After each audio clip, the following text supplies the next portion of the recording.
What if I told you that the creation of the Church of England and basically the permanent fracturing of global Christianity happened almost entirely because a few thousand guys in Italy didn't get their paychecks? I mean, it sounds totally absurd when you frame it like that. But historically, it is entirely accurate. We Yeah. spend so much time studying the grand, deliberate decisions of kings and popes. But history is often just shaped by sheer, unadulterated chaos. It really is. Mm-hmm. Well, welcome to another deep dive. Today, we are immersing ourselves in an incredibly detailed historical account of the sack of Rome. This is the spring of 1527. Yeah, a truly defining moment. And our mission for you on this deep dive is to explore the ultimate historical butterfly effect. We're going to trace exactly how an unpaid, starving army of mercenaries accidentally ended the Italian High Renaissance. Right, and completely rewrote the religious map of Europe in the process. Exactly. We're talking about a missed payroll that quite literally altered the trajectory of human civilization. Yeah. Which is really what makes this specific event so captivating. I mean, often, to understand the modern world we live in today, you have to look at the exact mechanisms of how the old world collapsed. Yeah, the precise moments everything just broke. Exactly. And this wasn't a planned conquest. It was a military conflict that was supposed to be, a standard flex of political muscle.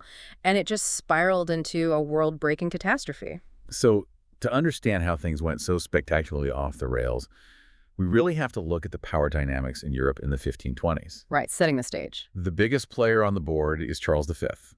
He's the Holy Roman Emperor, he's the King of Spain, and his territories are absolutely massive.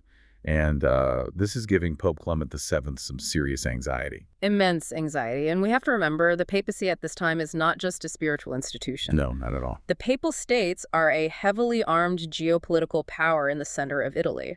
So Pope Clement VII looks at Charles V's expanding empire and realizes, he is being entirely encircled. Well, he's basically trapped. Right. So to check Charles's power, the Pope forms a military alliance called the League of Cognac. Which is kind of ironic, right? Very. He actually teams up with Charles's archenemy, King Francis I of France, along with several major Italian city-states like Milan, Venice, Genoa, and Florence. It's a classic, cynical balance of power move. Yeah. The Pope is basically trying to organize a coalition to push the Holy Roman Empire entirely out of the Italian peninsula. Exactly. The League attacks first in 1526, but it turns into a complete disaster. It just exposes that the Pope doesn't actually have the military resources to pull this off. Yeah, it was a massive miscalculation. Charles V's imperial army pushes back really hard and decisively defeats the French forces in Italy. But that victory creates a massive, albeit entirely mundane, logistical nightmare. Yeah, Charles V wins the battles, but decades of continuous warfare have completely drained his treasury. The money's just gone. Exactly. He has literally no money to pay his army. And we are not talking about a couple of battalions here. No, we are talking about a massive force of 34,000 hardened veteran soldiers stranded in northern Italy. Wow.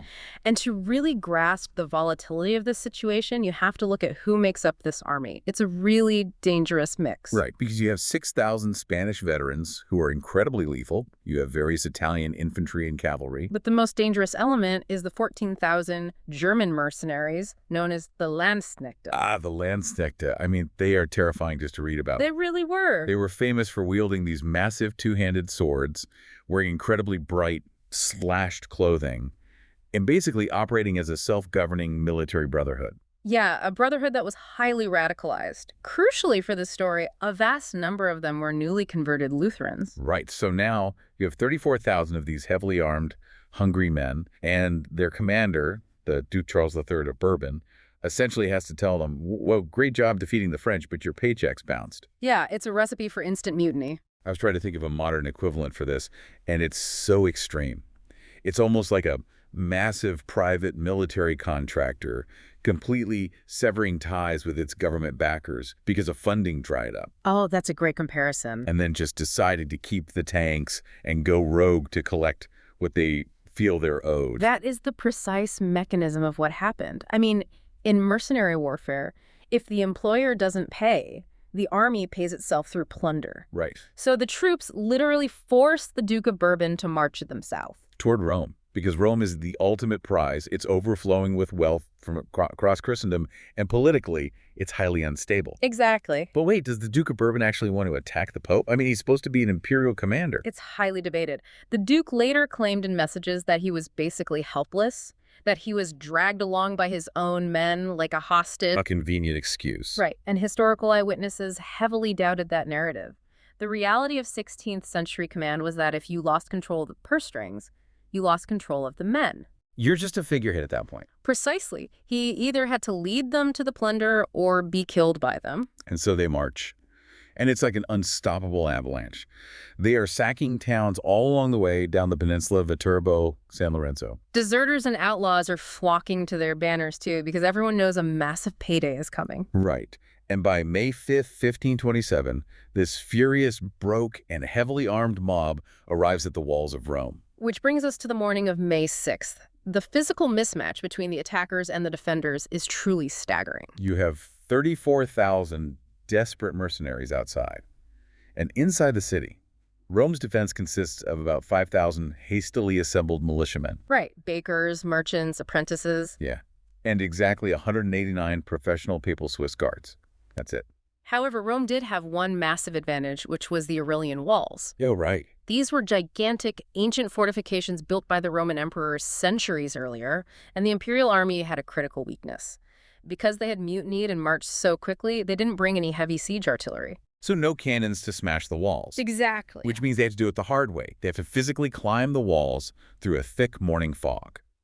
And this is where the Duke of Bourbon makes a decision that changes history. He really does. He is leading the assault, and he chooses to wear his famous, brilliant white cloak. He does. And the tactical reasoning behind this is crucial to understand. In an era before radio communication, amid the chaos, smoke, and fog of a 16th century battlefield, a commander had to be visually identifiable. So it was functional, not just vanity. Right. That white cloak was a beacon. It told his unpaid, restless men, I am here, I am bleeding with you, follow me.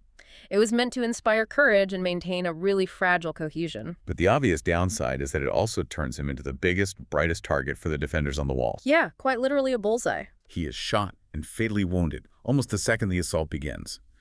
And the famous Renaissance sculptor and goldsmith, Benvenuto Cellini, who was actually up on the walls defending the city, later wrote in his autobiography that he was the one who fired the fatal shot. Well, Cellini was a notorious self-promoter, so historians take his claim with a grain of salt. Right, of course. But the source of the bullet is less important than the strategic fallout. The moment the Duke of Bourbon dies, the absolute last shred of military hierarchy and restraint just vanishes. The chain of command is totally gone. Exactly. Command theoretically passes to a general named Philibert of Chalon, but the troops just do not respect him. The dam breaks. The mercenaries swarm over the walls, and what follows is one of the most intense, doomed military actions ever recorded, the last stand of the Swiss Guard. The imperial troops flood into the Vatican district. The Swiss Guard, fighting alongside what's left of the militia, realize the city is totally lost. Their only remaining objective is to protect the Pope. So they fall back. Yeah, they fall back and make a brutal rearguard stand in the Teutonic Cemetery, right near St. Peter's Basilica. It is an absolute massacre. Their captain, Caspar Royst, is severely wounded.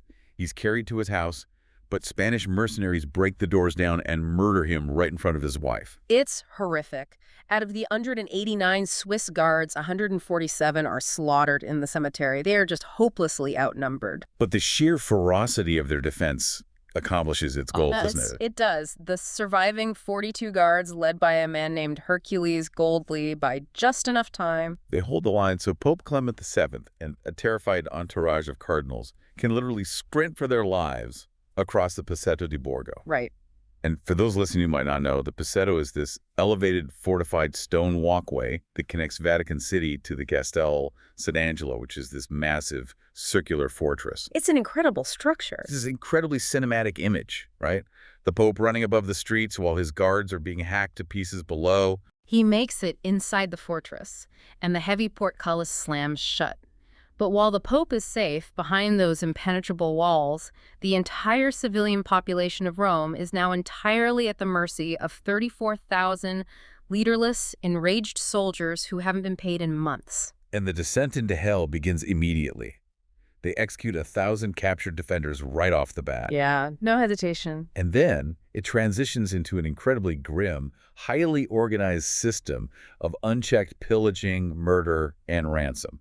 The ransom economy is a really vital concept here. The troops didn't just smash things blindly, they evaluated human beings as financial assets. So it's methodical. Extremely methodical. If you were a prominent citizen, a merchant, or a clergyman, you were captured and tortured until you revealed where your wealth was hidden, or, until your family paid an exorbitant ransom for your life. And the political alliances meant absolutely nothing. You had pro-imperial cardinals, men who had actively supported Charles V and assumed they would be protected by his army, having to empty their vaults to buy their own lives from the mercenaries. Yeah, the soldiers did not care about your politics. Money was money. But I think the most shocking part of the source material is the sheer scale of the religious desecration. Absolutely. The 14,000 German Landsknechte were overwhelmingly Lutheran, and their actions went far beyond standard looting. They specifically targeted Catholic holy sites. Right. Relics were profaned, ancient sacred images were destroyed, monasteries were attacked, monks were mutilated, and nuns were assaulted. They even staged these grotesque parodies of Catholic rituals. They dressed a prostitute in stolen papal vestments, placed her on the chair of St. Peter, and the soldiers cheered, Vivat Lutheris Pontifex. Basically, long live Pope Luther. Yeah. It feels like there was a deep ideological hatred driving this, not just greed. Well, it was a horrific synergy of both. The soldiers explicitly used the religious discontent of the Reformation as a psychological weapon. Oh, wow. Yeah. Desecrating the holiest sites in Catholicism was a way to humiliate the institution and prove that the Pope's spiritual authority was totally powerless against their swords. It provided a perverse ideological justification for their brutality. Which is incredibly ironic, considering Martin Luther himself actively opposed using violence to attack the church. Right. He was horrified by things like this. He believed in theological reform, not armed revolt. But the soldiers on the ground clearly didn't care about theological nuance. Exactly. For the mercenaries, the religious theater of the sack was just a bonus. Fundamentally, this was a giant heist. A heist that lasted forever. Right. Philibert of Chalon, the nominal commander, actually tried to order the soldiers to stop looting after 3 days. That was the traditional, customary limit for sacking a city. And they completely ignored him. Utterly. The Vatican Library was one of the only structures spared, and only because Philibert literally moved his headquarters inside of it to protect it. Everywhere else, the destruction raged on. And this wasn't just a bad weekend. This occupation lasted for 8 agonizing months. 8 months of absolute terror. The occupation only ended in February 1528, and it didn't end because of a diplomatic breakthrough or a peace treaty. Yo. It ended because the soldiers had literally consumed every ounce of food in the city. There was no one left who had any money to pay a ransom, and an outbreak of the plague finally decimated the occupying army. The numbers are haunting. Before the mutiny, Rome's population was over 55,000. By the time the army left, it had plummeted to just 10,000. It's hard to even wrap your head around that scale of depopulation. An estimated 6,000 to 12,000 civilians were murdered. They recorded 2,000 bodies being dumped directly into the Tiber River. But beyond the staggering human toll, the cultural infrastructure of the city was completely erased. Yeah, and this is how the Italian High Renaissance definitively died.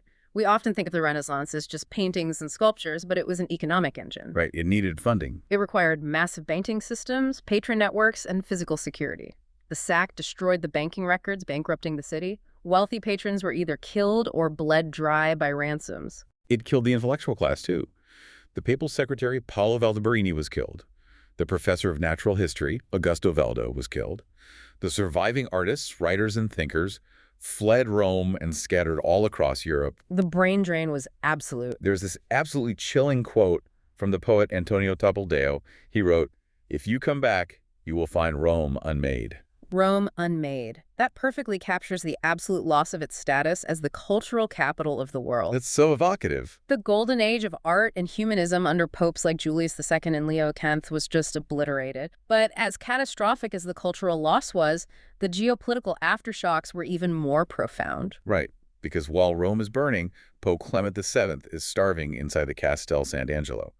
Finally, in June 1527, he officially surrenders. He had no other choice. He is forced to pay a mind-boggling ransom of 400,000 ducati, Just for context, a skilled laborer at the time might earn 30 to 40 ducati in an entire year. So we're talking astronomical sums. The Pope is handing over the equivalent of billions of dollars in modern geopolitical leverage. Plus, he has to surrender massive territories like Parma and Piacenza to the Holy Roman Empire. He is completely broken. He transforms from a powerful independent rival who formed the League of Cognac into a totally subservient vassal of Charles V. A complete role reversal. Yes, he lacks the money, the men, and the political will to ever defy the emperor again. And this forced subservience is exactly what triggers the most unbelievable domino effect of the entire era. Okay, this is the part of the deep dive that completely blew my mind. The map of Europe is about to be redrawn because of Charles V's family tree. Right, let's look at those connections. Charles V, the Holy Roman Emperor, has an aunt. Her name is Catherine of Aragon. And Catherine of Aragon is married to King Henry VIII of England. Right. And as anyone who knows English history will tell you, Henry VIII desperately wants a male heir, and he wants an annulment from Catherine so he can marry Anne Boleyn. Which normally wouldn't have been impossible. Exactly. Historically, if a powerful king needed an annulment for political reasons, popes usually found a way to grant it. It was just the cost of doing business to keep the major monarchs happy. Under normal circumstances, Pope Clement VII likely would have granted Henry the annulment. But these are no longer normal circumstances. No. Clement is essentially a hostage of Charles V. And Charles V is absolutely not going to permit his beloved Aunt Catherine to be humiliated and discarded by the English king. So Clement is terrified. He remembers the massacre of his guards, he remembers the destruction of his city, and he knows Charles's army is still a lethal threat right on his doorstep. Right. He refuses Henry VIII's request. And that specific refusal, driven entirely by the trauma of the sack of Rome, prompts Henry VIII to break away from the Catholic Church entirely, triggering the English Reformation and creating the Church of England. It's amazing, isn't it? You can trace a direct, undeniable line of causality from a failure in military logistics in northern Italy to the mutiny of the Landstecta to the sack of Rome, right to the desk of Henry VIII. It's crazy. It is the ultimate proof of history's interconnected fragility. But it wasn't just England that broke away. The sack of Rome permanently shattered any hope of keeping Christianity unified. Before 1527, the split with Martin Luther's followers was serious, but a lot of people believed reconciliation was still possible. Charles V actually wanted the Pope to call a general church council to debate the theology and try to bring the Protestants back into the fold. But Clement wouldn't do it. Right. After the sack, Clement was paralyzed by paranoia. He feared that if he convened a council, the European monarchs would use it to strip away what little power he had left or even try to depose him. So he just stonewalls. He nominally agrees to Charles's demands, but intentionally delays and delays until he dies in 1534. Yeah, he ran out the clock. And the Council of Trent, the great meeting that was supposed to fix the schism, doesn't actually convene until 1545. By that point, an entire generation has passed. Too much time had gone by. The Catholic-Protestant split is locked in stone. The window for peace is completely gone. And the Catholic Church that emerges from this trauma is fundamentally different. It abandons the intellectual curiosity and humanism of the Renaissance. It hardens up. Exactly. Guided by the overwhelming influence of Charles V and later his son Philip II, the Church pivots into a defensive, highly dogmatic stance known as the Counter-Reformation. The open-mindedness that characterized Rome just a decade earlier is suddenly viewed as dangerous. They ramp up the Inquisition. They create strict indexes of forbidden books. The institution essentially builds a theological fortress around itself, much like the physical fortress the Pope hid inside during the sack. It is a profound psychological scar on an institution that lasted for centuries. It really is. It's just an incredible journey through our sources today. We started with what was supposed to be a standard political chess match between an emperor and a pope. But because the treasury was empty, the chessboard was flipped. Flipped completely upside down. It led to a devastated cultural capital, the birth of the English Reformation, a permanently fractured religion, and a completely altered trajectory for human history. It forces you to rethink how we view stability.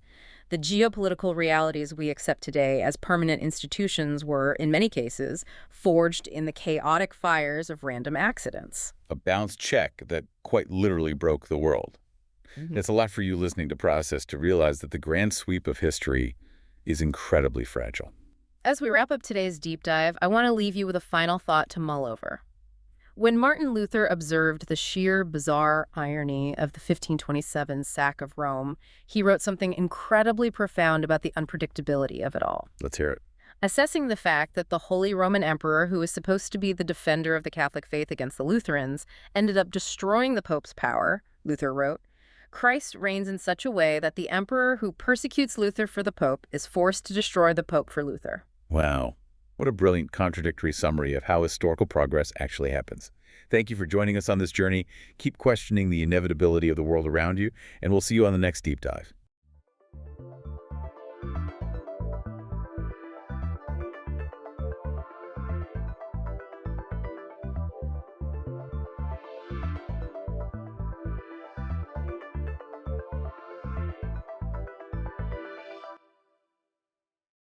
Imagine opening your phone, right, to buy a train ticket to a soccer game, and you see a $98 surge price. Yeah, which is just crazy. Right. And you decide your best option is to literally hike along the shoulder of Interstate 95. Just walking on the highway. Exactly.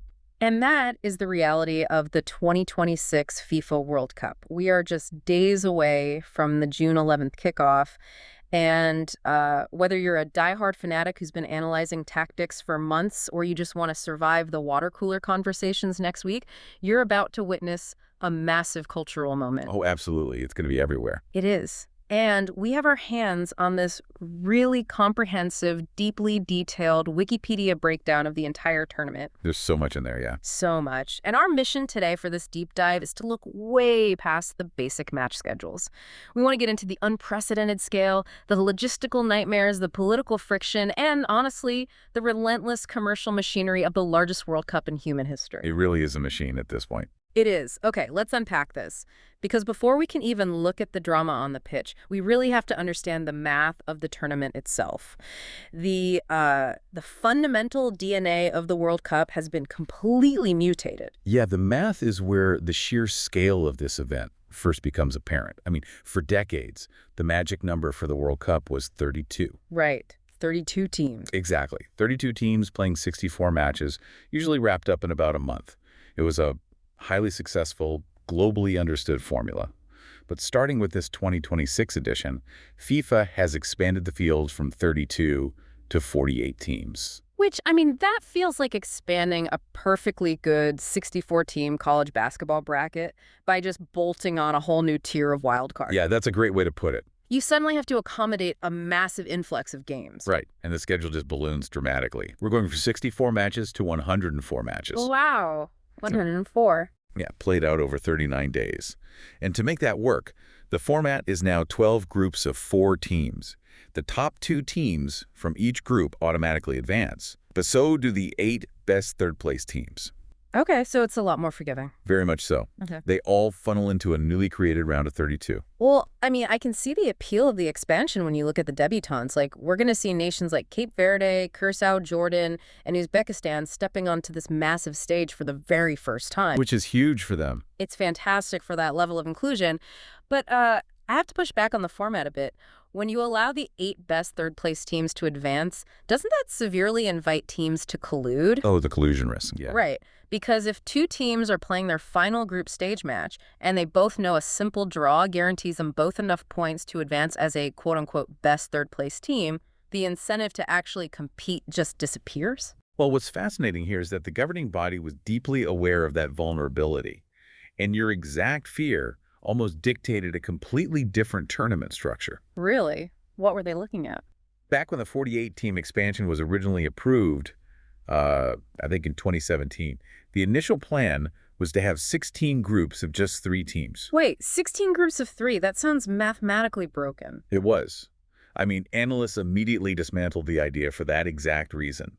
In a 3-team group, the 2 teams playing the final match know exactly what result they both need to advance. Oh, because the third team has already finished all their games. Exactly. They're sitting at home watching on television. Yeah. So if the 2 teams on the pitch only need a draw to eliminate that third team, they can just pass the ball back and forth in the midfield for 90 minutes. Nobody attacks, nobody scores. Right. And they both safely go through.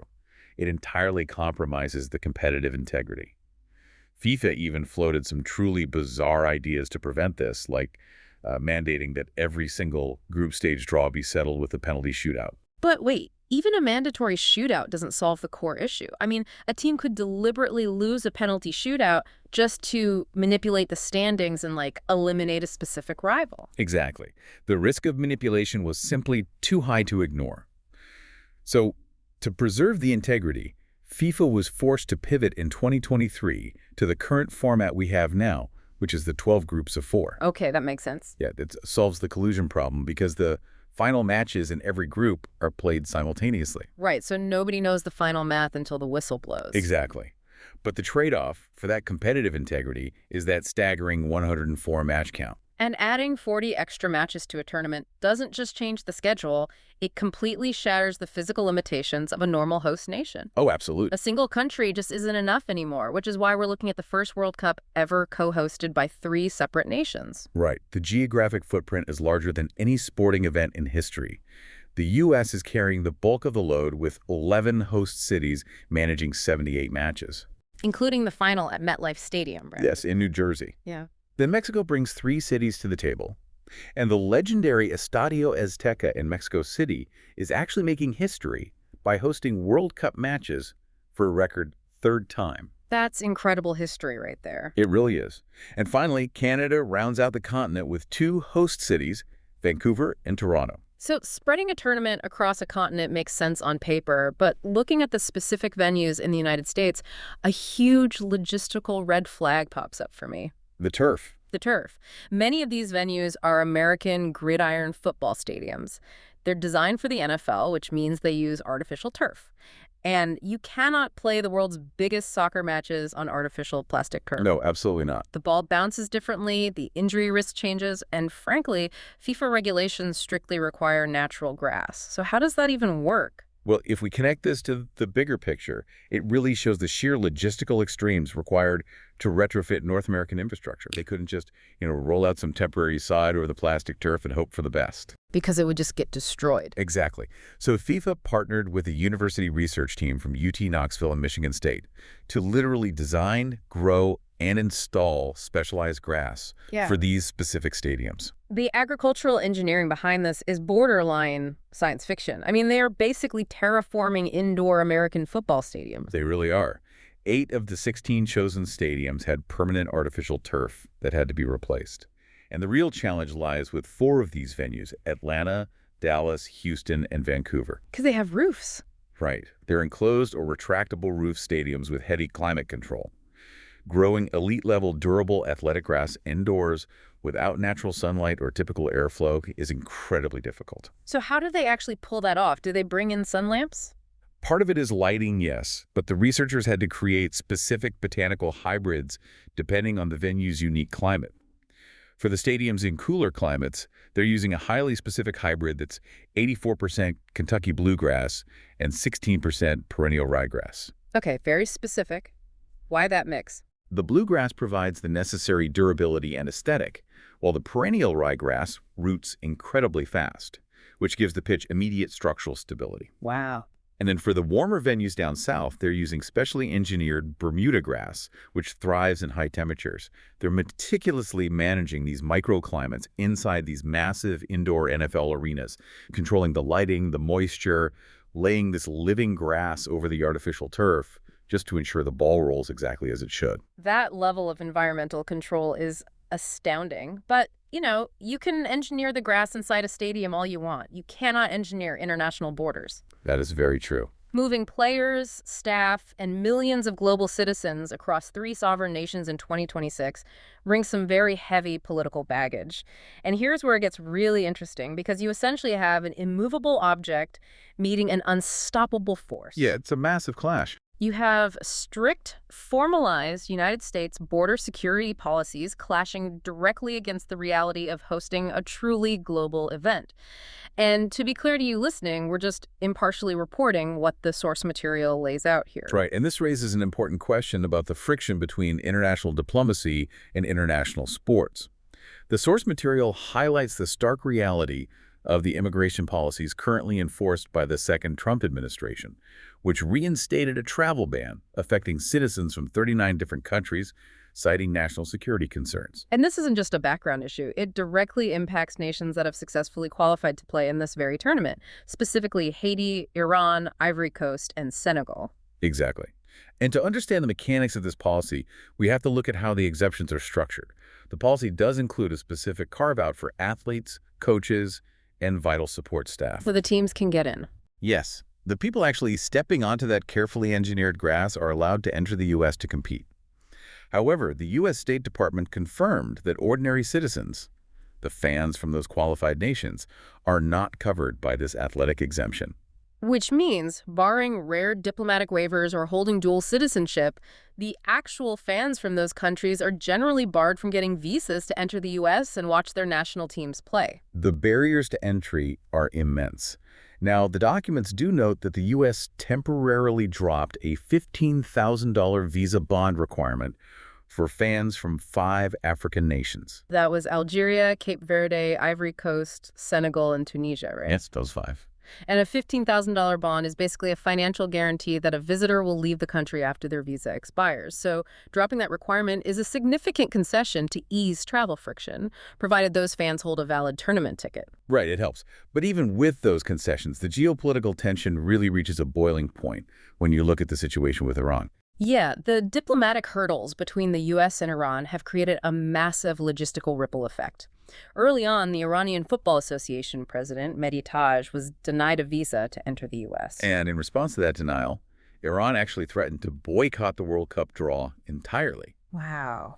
While they eventually reversed that decision, the friction fundamentally altered their participation logistics. Right, I saw that Iran actually moved their national team training camp from Arizona all the way to Tijuana, Mexico, which just seems like a massive logistical headache just to avoid having your base of operations inside the U.S. border. It is a huge headache, but it was driven by a demand for security guarantees that Iran felt were not being met. FIFA officially approved the move to Tijuana, but the friction extends beyond physical borders and directly into the stadiums. With the flags, right? Yes. FIFA has implemented a controversial ban on the pre-revolutionary lion and sun flag in the stands, which has already sparked threats of lawsuits. And to give some impartial context for you listening, the lion and sun flag represents the pre-1979 revolution Iranian government, and it's frequently used by anti-government protesters today. So this creates a direct clash between FIFA's strict rules regarding political neutrality at matches and the fans' desire for political expression. The contrast is incredibly stark. The United States is firmly enforcing its stated national security and border policies, while Iran is demanding specific diplomatic security guarantees and respectful treatment of its national symbols in order to participate. Right. And when you place all of this tension next to FIFA's official marketing slogan for the tournament, which is literally "Football Unites the World," the reality on the ground feels distinctly disjointed. Yeah, that slogan definitely hits differently when you look at the logistics. And that geopolitical tension doesn't just stay in the embassies or the training camps, it trickles all the way down to the turnstiles. Because you think navigating an international visa was hard, wait until you see what it takes just to walk into a stadium as a fan. Oh, the fan experience is intense. For those who do made it past the borders, they are walking into a bizarre, exhausting mix of high-tech commerce and physical endurance testing. The commercial machinery of this tournament is operating at a scale that really dwarfs previous events. I mean, the financial extraction begins the moment a fan tries to purchase a ticket. For the first time in tournament history, FIFA is utilizing dynamic ticket pricing. Which is essentially surge pricing, like you'd see on a rideshare app during a rainstorm, but applied to World Cup tickets. Exactly. So if an algorithm detects massive demand, say, 2 incredibly popular teams draw each other in a knockout round, the software automatically spikes the price in real time. Final tickets have been reported reaching an astonishing $6,730. It's staggering. And applying dynamic pricing to a captive audience fundamentally changes the demographic of who can actually afford to attend these matches. Absolutely. And the financial friction doesn't stop at the ticket price. The infrastructure required to move these fans has buckled under the weight of the crowds, which leads to severe transit costs. New Jersey is the perfect example of this. MetLife Stadium is hosting the final, and the transit situation became a literal crisis. Round-trip train tickets to the stadium spiked to $98. For a train ticket. For a train. Fans looked at that price tag, realized they couldn't afford the train on top of their match ticket, and seriously started considering walking to the stadium. Which meant hiking along the shoulder of Interstate 95. Yes. People were attempting to navigate a major American freeway on foot just to reach a soccer game. It became so incredibly dangerous that local officials had to step in and physically cut off all pedestrian access to MetLife Stadium to stop people from walking along the highway. And it highlights a bigger issue: the reliance on massive suburban stadiums, surrounded by vast parking lots and highways, rather than integrated urban venues with robust, affordable public transit. Right, it doesn't work for a global crowd. Exactly. It creates a severe bottleneck for international visitors who are totally unaccustomed to North American infrastructure. And once you finally pay the surge pricing, you navigate the $98 train and you make it inside the stadium, you face the bottle ban. Oh, people were so mad about this. Rightfully so. Reusable water bottles are completely banned inside all venues.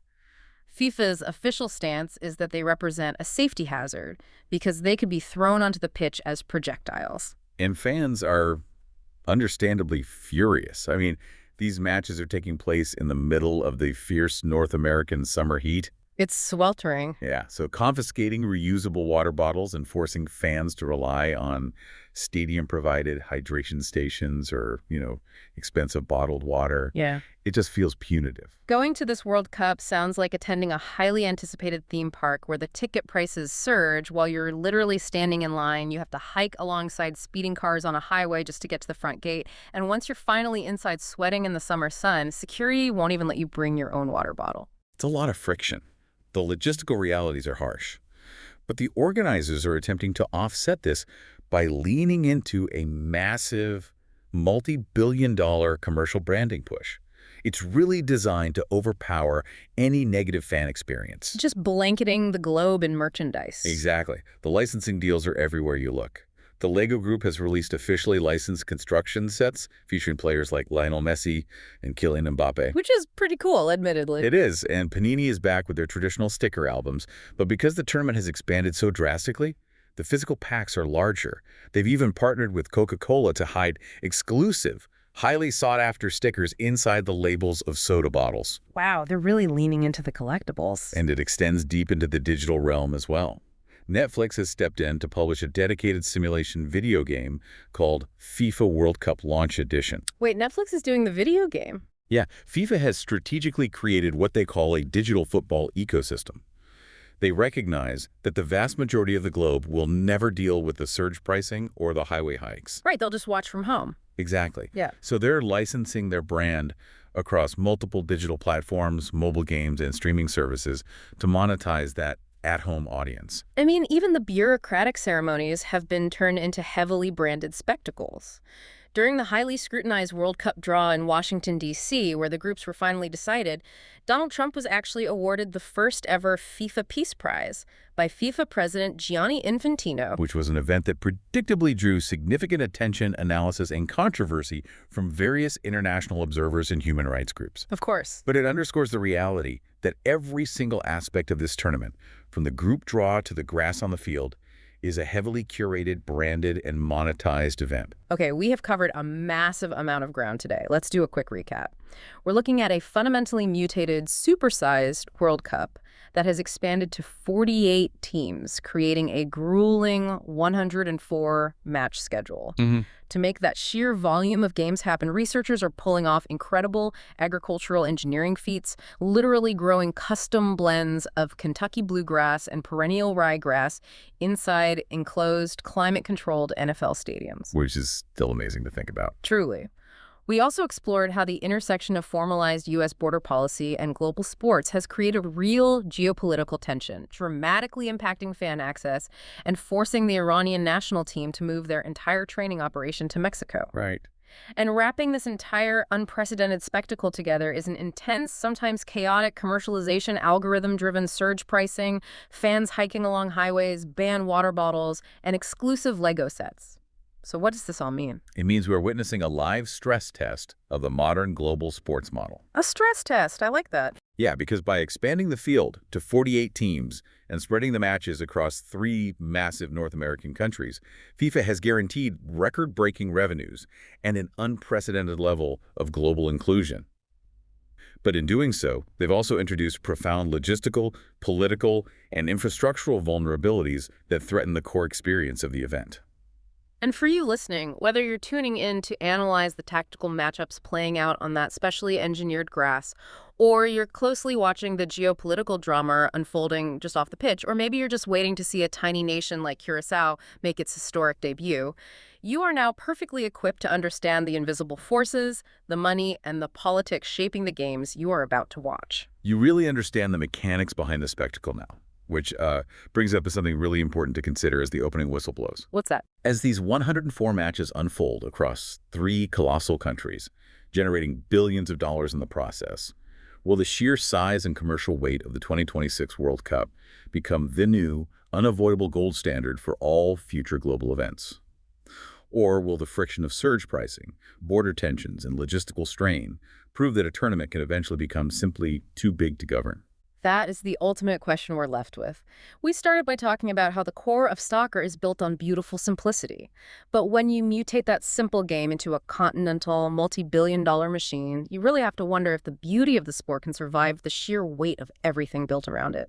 Enjoy the games, everyone.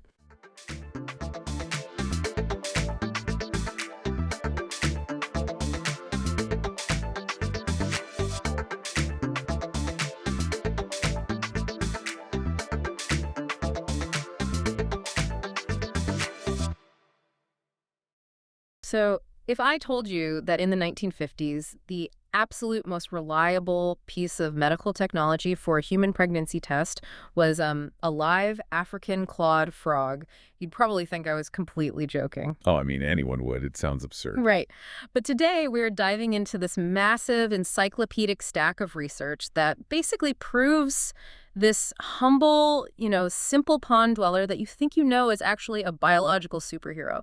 Like, this deep dive is going to take everything you thought you understood about frogs and just totally dismantle it. It really is a phenomenal collection of source material we have today.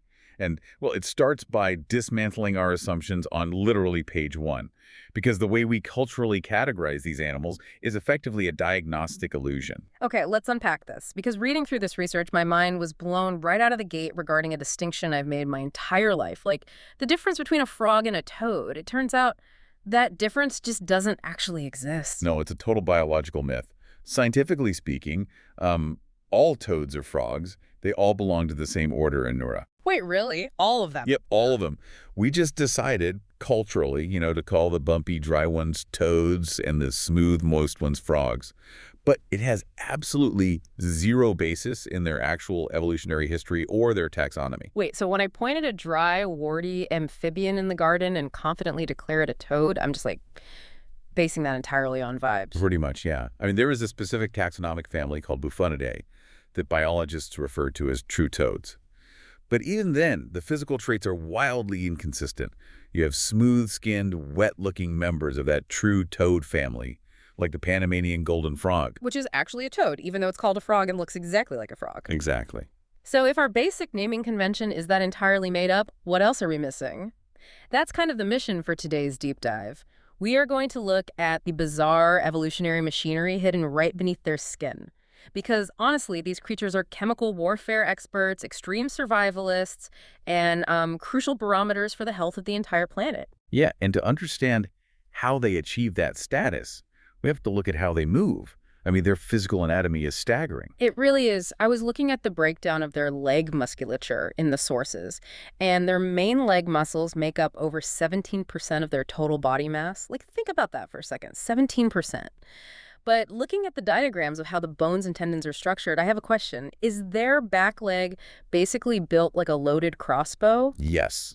Your crossbow analogy actually captures the physics perfectly. What's fascinating here is they have evolved a literal catapult mechanism. And it solves a major biological problem for them. Which is what, exactly? Well, muscle tissue alone actually cannot contract fast enough to launch a frog the distances they jump.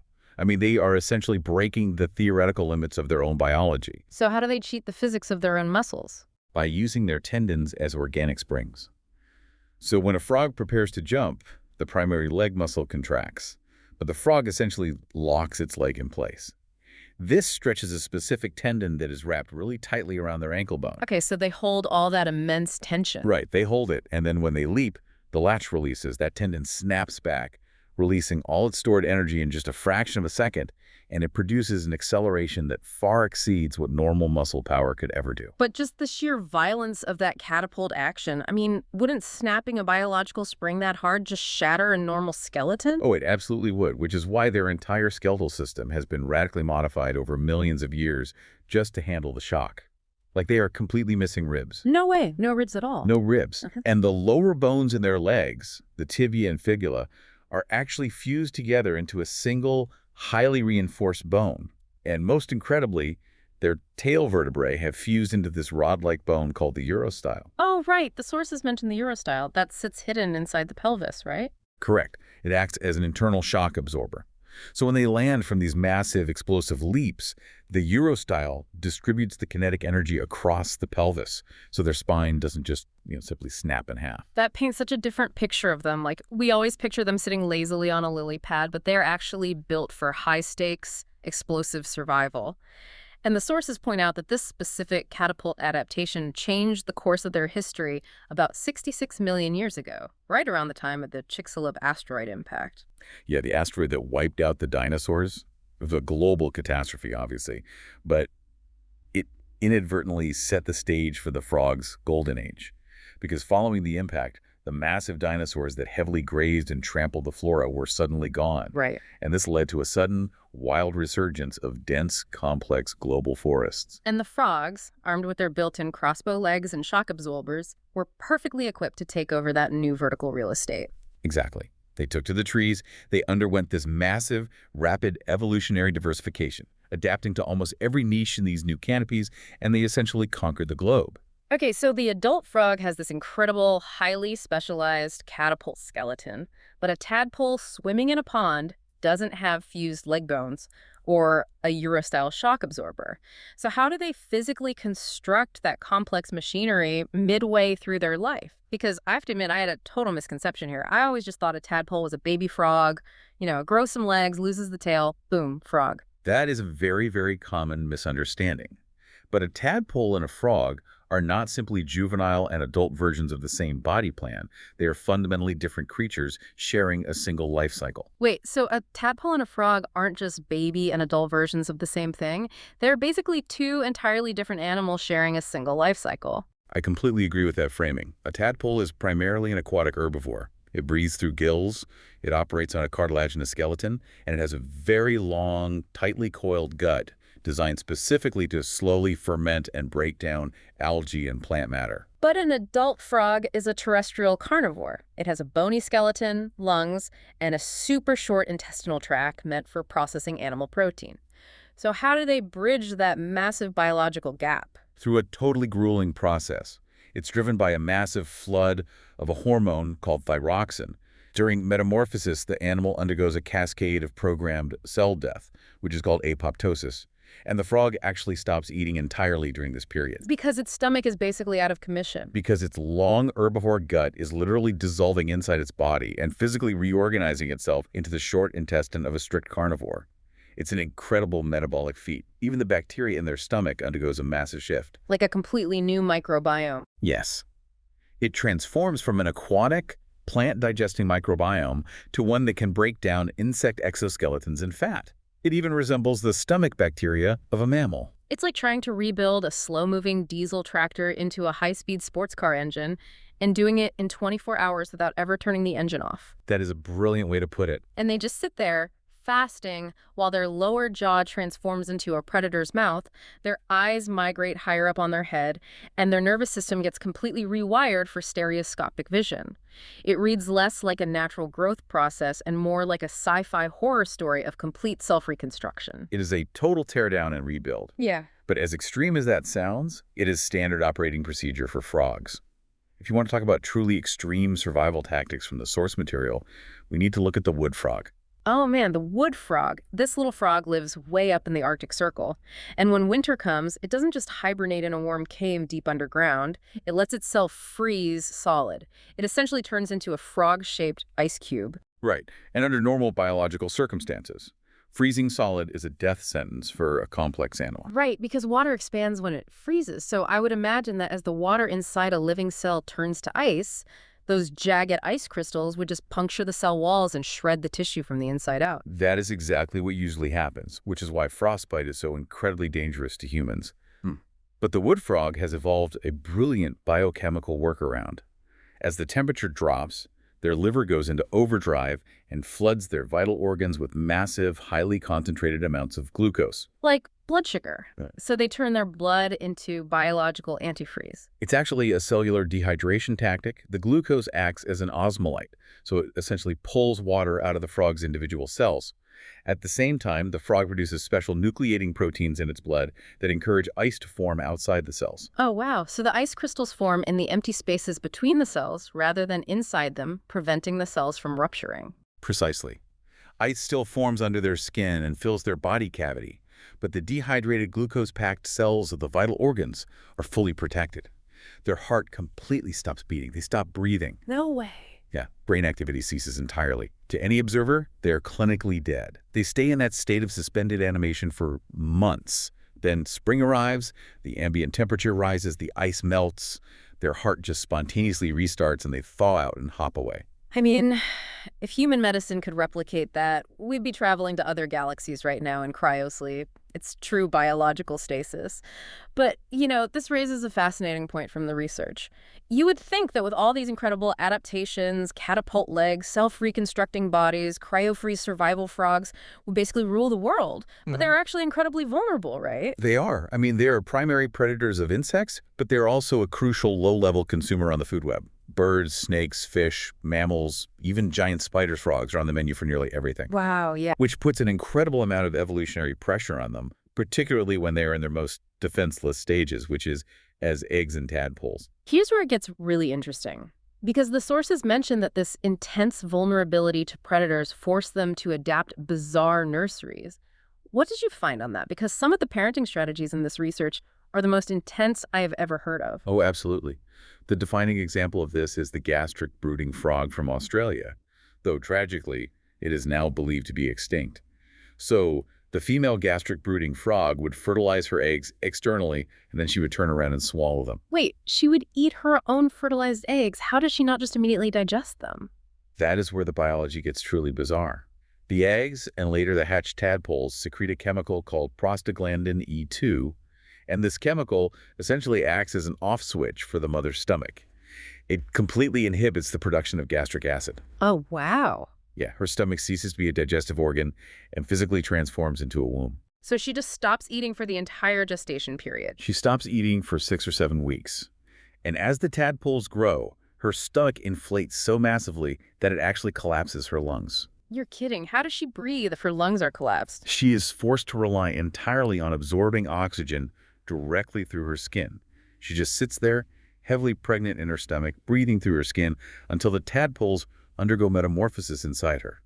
Then her esophagus opens up and she regurgitates fully formed, tiny juvenile frogs. That is insane. Why go to that extreme? Why evolve to turn your own digestive tract into a nursery and collapse your own lungs? Well, if we connect this to the bigger picture, it comes down to the sheer danger of the environment. The size of the water body drives this parental care. Large bodies of water lakes and big ponds are absolute death traps for frog eggs. They're teeming with fish, diving beetles, and aquatic predators. Right, so the evolutionary pressure to keep offspring alive drove many species to get their eggs out of those big ponds at all costs. Exactly. Which brings us to the strawberry-poisoned dart frog, who took the nursery entirely out of the water and up into the trees.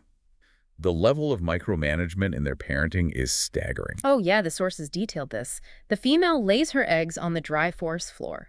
And to keep them from drying out, the male stands guard, and he literally carries water in his cloaca, his specialized lower pouch, to spray on the eggs and keep them damp. And the parental investment skyrockets once those eggs hatch. Right. Once they hatch into tadpoles, the mother steps in. She lets the tadpoles wiggle up onto her back. Then she climbs high up into the forest canopy and searches for bromeliad plants. Those are the plants with the overlapping cup-like leaves. Exactly. They catch tiny, isolated pools of rainwater, so she deposits her tadpoles into these tiny arboreal pools one by one. By doing this, she isolates them completely from the predators in the ponds below. It's a brilliant decentralized nursery. But of course, it creates a new problem. Starvation. Because these little leaf pools are so small, there is no algae or detritus for the herbivore tadpole to eat. So the mother has to memorize the location of every single tadpole she hit across the canopy. Just incredible spatial memory. Truly. And she returns to each little bromeliad pool regularly, backs into the water, and lays unfertilized eggs simply as a food source for her babies so they don't starve. It is an astonishing display of resource investment. But of course, not every frog can carry its babies up a tree or swallow them. For the frogs that are out in the open, they need an active, powerful defense. Which brings us to chemical warfare. Oh yes, the poison dart frogs are the quintessential example of this defense. They practice aposematism. Right, rather than hiding, they advertise their extreme toxicity with vivid, bright colors, neon yellows, oranges, and reds. It's a biological warning sign designed to train predators to look the other way. And they absolutely mean it. The sources detail the golden poison frog. This tiny animal has enough of a specific toxin called batrachotoxin in its skin to kill an estimated 22,000 mice. 22,000. But here is the craziest twist from the research. They don't naturally produce this poison. Yeah, that is the truly remarkable part.